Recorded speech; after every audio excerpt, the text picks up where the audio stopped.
Good morning friends. তো হ্যাঁ, এই যে কাঁচের চুড়ি, সবুজ কাঁচের চুড়ি, আমরা বিবাহিত যারা মহিলারা আছি তারা শ্রাবণ মাস আসলেই কিন্তু এই সবুজ কাঁচের চুড়ি পরে থাকি। এটা একটা রীতি বা নিয়মের মধ্যে পড়ে গেছে আমাদের। তো সত্যি কি এটা শাস্ত্রে মানে আছে লেখা যে সবুজ কাঁচের চুড়ি পরতেই হবে শ্রাবণ মাস আসলে? তোমরা কি জানো এরকম কিছু এই বিষয়ে?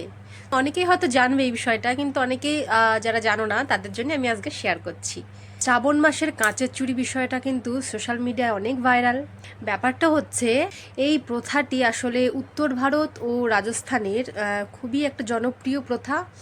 আর এর সাথে একটা মানে উৎসব মানে জড়িয়ে আছে, যে উৎসবটি হচ্ছে হরিয়ালি তীজ বা শ্রাবণী তীজ উৎসব নামে পরিচিত। আর শ্রাবণ মাসের এই শুক্লপক্ষ তৃতীয়ায় কিন্তু এই উৎসব পালন করা হয়।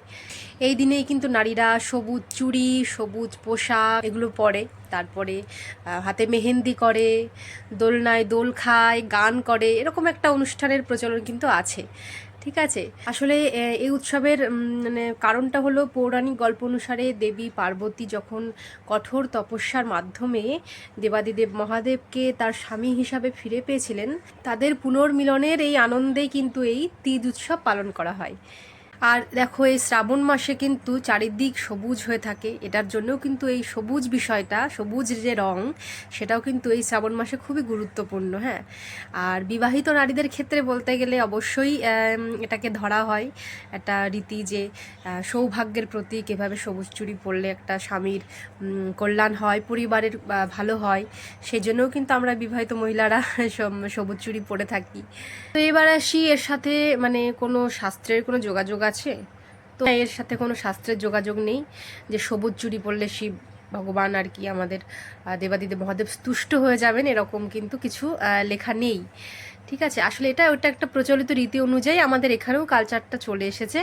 তবে হ্যাঁ, এটা আছে যে শ্রাবণ মাস যেহেতু খুব স্পেশাল একটা মাস আমাদের কাছে, ভগবান শিব তিনি যেহেতু এই মাসেই ওনার সমুদ্র মন্থনের যে বিষ উনি ধারণ করেছিলেন, তো জন্য তার মাথায় জল ঢালা, শিবলিঙ্গে যে জল অর্পণ আমরা করি, সেটা সোমবারে ব্রত পালন, এইগুলো কিন্তু একটা আমরা করে থাকি। এগুলোর অবশ্যই নিয়ম আছে শাস্ত্রে, কিন্তু সবুজ চুড়ির সাথে শাস্ত্রে কিন্তু এরকমভাবে কোনো রকম মানে শোনা যায়নি যে এরকম কিছু আছে লেখা।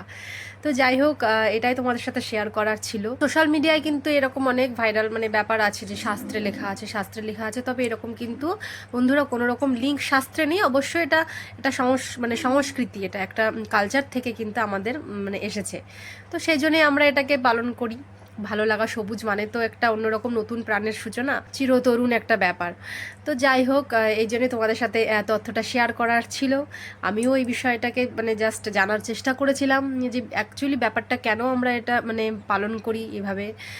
তো সেই জন্যেই তোমাদের সাথেও আমি শেয়ার করলাম। হয়তো তোমরা অনেকেই জানো, অনেকেই জানো না, তো যারা জানো না তাদের জন্য আমি এটা শেয়ার করেছি। তো তোমাদেরও কি মত আছে এই বিষয়টা নিয়ে অবশ্যই কিন্তু কমেন্ট করে জানিও।